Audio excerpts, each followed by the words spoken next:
¿Cómo podemos entender lo que está ocurriendo estos días, estos últimos 3 meses en Gaza?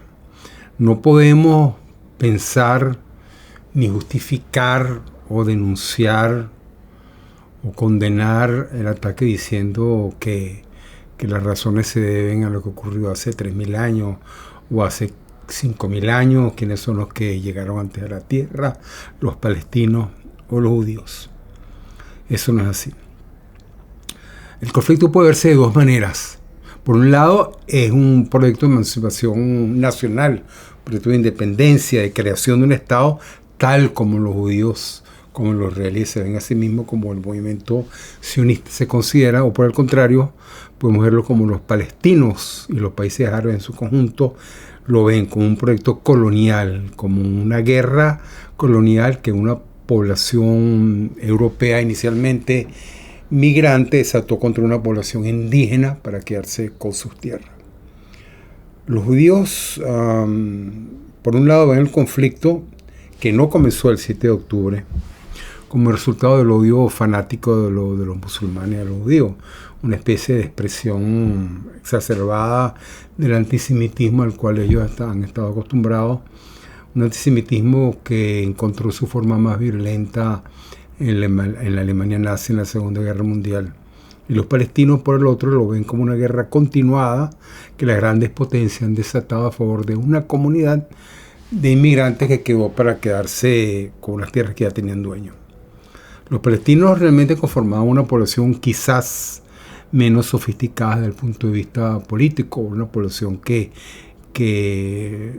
tomando en cuenta que el Imperio Otomano dominaba toda la región hasta la Primera Guerra Mundial, no había sido creada ninguno de los países árabes por cuya independencia luchó la Orden de Arabia, y que como tampoco pensó el Tíbet antes de que fuera invadido por China. Los tibetanos y el Dalai Lama no pensaban de acuerdo a los términos Estado-nación a los cuales estamos acostumbrados. Ni siquiera habían solicitado su incorporación a la recién creada Naciones Unidas cuando invadió China. El liderazgo palestino en ese sentido en los inicios del siglo fue deficiente en comparación con el judío, que en su gran mayoría nunca habían estado en los Estados Unidos. Golda Meir y David Ben Gurión, por ejemplo, dirigentes fundamentales de la causa sionista, habían pasado años en los Estados Unidos y conocían muy bien cómo se hacía política allá. Y lo mismo Chaim Weizmann, el líder del movimiento sionista internacional, después de Theodor Herzl, el periodista austríaco que escribe el Estado judío, que frecuentaba la casa de los grandes políticos de la Gran Bretaña. Muchos intelectuales palestinos valiosos, inteligentes, muy informados, profesores en Harvard, en las grandes universidades del mundo han tratado el tema. Dos de ellos son muy importantes, Rashid Khalid y, sin olvidar por supuesto, Neri Nusseibeh, a quien ya hemos hablado en este canal. Ellos han estudiado el fenómeno, lo que está ocurriendo, lo que ha ocurrido en Palestina y lo que está pasando ahorita, y observan, digamos, clasifican este ataque, esta guerra contra Palestina en 6 o 7 etapas, que no arranca nunca el 7 de octubre, sino que arranca realmente en el año entre 1917 y 1939, antes de la Segunda Guerra Mundial, en el lapso que va de la Primera a la Segunda Guerra Mundial. Inclusive hay un intelectual israelí muy importante, un historiador, se llama Hillel Cohen Bar, escribió un libro desde la Universidad Hebrea de Jerusalén titulado El año cero del conflicto árabe-israelí, 1929. Y por supuesto, él considera que el nacionalismo palestino está basado en el principio jurídico de jus solis, o derecho a la tierra. Es decir, es la tierra quien crea la nación y son los habitantes originarios de la tierra los que están viviendo allí, quienes tienen derecho a esa tierra, la nación que sobre ella se organiza. Y por otro lado, la percepción judía está basada en cambio en el principio jurídico jus sanguinis, o derecho a la sangre, es decir, el componente central de la nacionalidad, de acuerdo a los sionistas, está en el derecho que supuestamente tienen los hebreos descendiente del original pueblo hebreo que huyó de Egipto, liderado por Faraón, y se estableció en Tierra Santa. Los palestinos ven a los judíos como extranjeros y los judíos piensan que Israel es su madre patria, vivan donde vivan o vengan de donde provengan, y quienes se les opongan son antisemitas. Este fundamentalismo judío no ve en la reacción de los palestinos contra el Estado de Israel, sino una fase más, otro pogrom, otro antisemitismo. Y el dilema es político, el dilema no es religioso. El conflicto no puede resolverse a partir del componente religioso, bien sea musulmán o judío. Lo cierto es que al comenzar la penetración militar y política de Occidente en el Medio Oriente, a partir de la Primera Guerra Mundial, la comunidad musulmana era mayoría en Tierra Santa, las comunidades judías y cristianas eran minoría. Y esa enemistad fue creciendo cuando la minoría judía apeló a las grandes potencias europeas para consolidar, para fortalecer su estatus legal y económico en Tierra Santa. Y a partir, por supuesto, de ese momento, los musulmanes se sintieron con derecho a enfrentar a estas minorías que pretendían, que buscaban usurpar sus tierras. Y esto fue justo en el momento del amanecer de los primeros asentamientos judíos promovidos y financiados por el sionismo internacional. Y bueno, nosotros pudiéramos decir que los árabes crearon en estas primeras insurrecciones, en estas primeras levantamientos violentos, en su mayoría, que ocasionaron cientos de muertos de lado y lado, y que el primero de los cuales ocurrió en 1929, no en el 2023, hace ya casi 100 años. Los árabes crearon al Yishuv, a esta comunidad hebrea en la tierra de Israel, y consolidaron su estructura política, militar y financiera. Y ya la agencia judía tenía organizaciones, instituciones de salud, militar, de inteligencia, que prefiguraron el Estado de Israel en su inicio en 1948. Esta cohesión política y militar que los sionistas tuvieron se enfrenta, se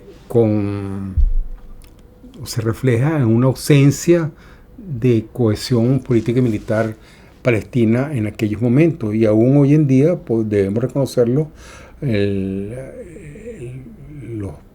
los palestinos no tienen un liderazgo tan consolidado como no tenían un liderazgo tan consolidado como lo tenían los judíos, y tampoco hoy en día lo tienen.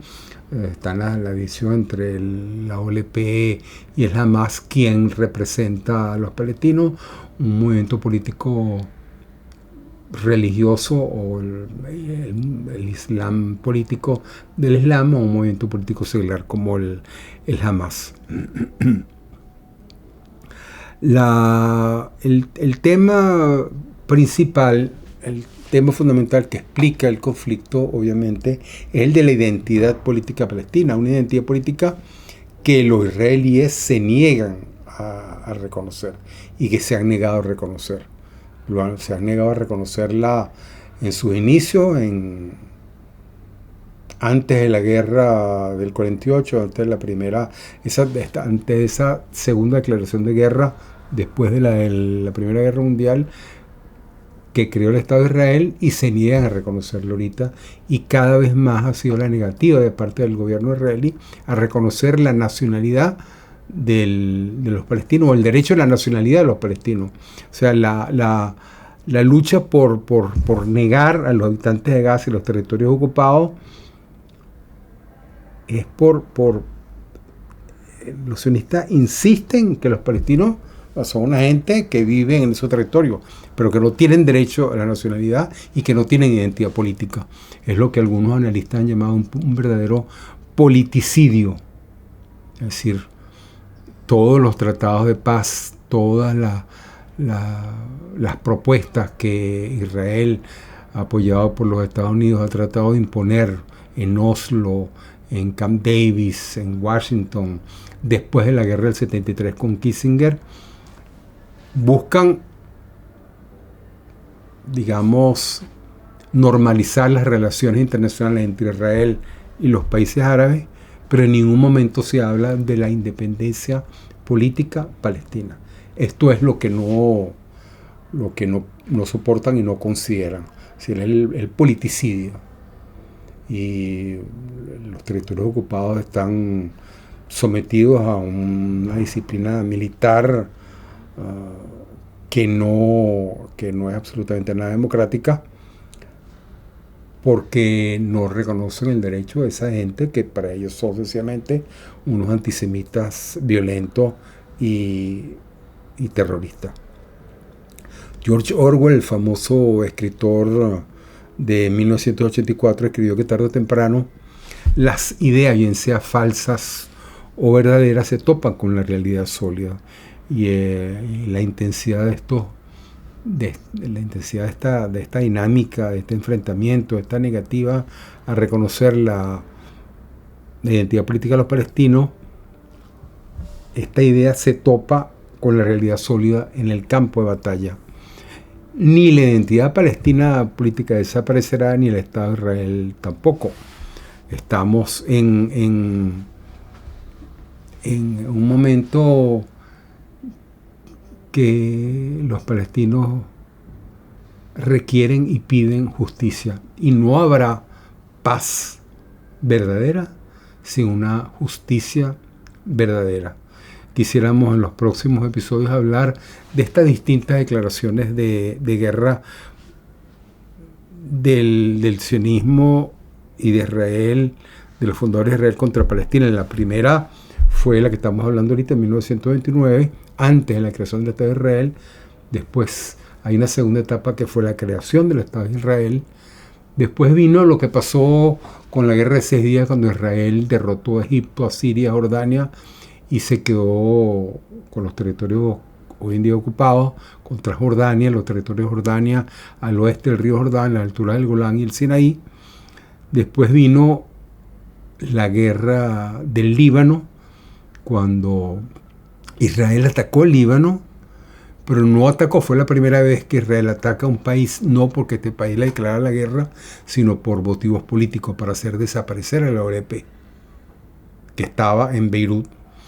Independientemente de las relaciones de los palestinos con los libaneses, con la falange cristiana, Israel y Ariel Sharon y el gobierno de Begin lo que buscaban eran desaparecer el liderazgo palestino. No soportaban, no entendían, no podían tolerar la existencia, aún fuera de Israel, en otro país, de dirigentes palestinos que defendieran el derecho de esa población a la nacionalidad. Eso fue en 1982, en un momento muy difícil. Luego viene lo que ocurrió entre 1987 y 1995, con la primera intifada que se desató casi espontáneamente.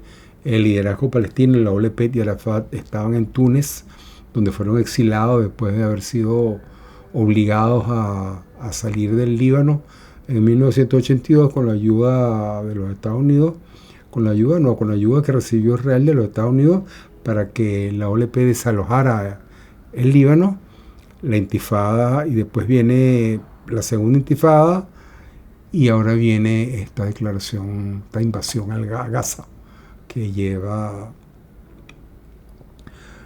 22.000 muertos, 1.300 judíos asesinados y 23.000 asesinatos en Gaza, en su mayoría hombres y mujeres. No se corresponde, no hay manera de que podamos equiparar y justificar el crimen que está haciendo Netanyahu, que le conviene la guerra para evitar ir a la cárcel, porque está siendo enjuiciado por los tribunales israelíes.